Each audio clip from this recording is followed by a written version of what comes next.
They call him Wild Thing, Baby Busch and Rowdy, but more than any other driver since the beginning of the 2008 season, they've called Kyle Busch a winner. Not as much a villain anymore, Busch may now be the most talented and most hungry driver in NASCAR. Last year he picked up his first win at Darlington, and last week he swept the 2 races at Richmond.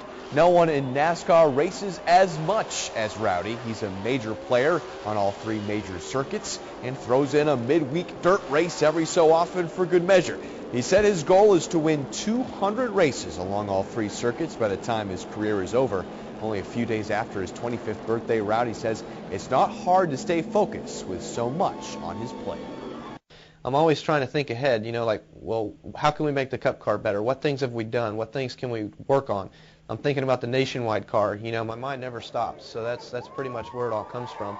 And maybe why I'm so focused is because I'm always thinking, trying to stay ahead.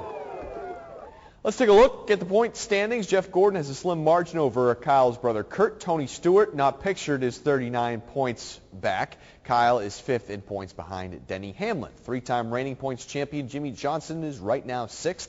2-time Darlington winner Jeff Burton is 7th. There's the rest of the top 10. And then Greg Biffle and Matt Kenseth slip in above the chase line with David Rudiman and Juan Pablo Montoya, the first ones on the outside. Well, no one has won more Southern 500s than Cale Yarborough, but there's one that he holds the most dear to his heart, and that's the first one. In 1965, the Timmonsville native flipped out of the racetrack, and 3 years later, he cruised into victory lane. Yarborough has called the 1968 Southern 500 victory his biggest win because it was his first on his home track, and it was the final Southern 500 before Darlington was repaved for the first time. To see more highlights from this Southern 500 and many of the other historic races, check out scnow.com, keyword racing. Well, Buzz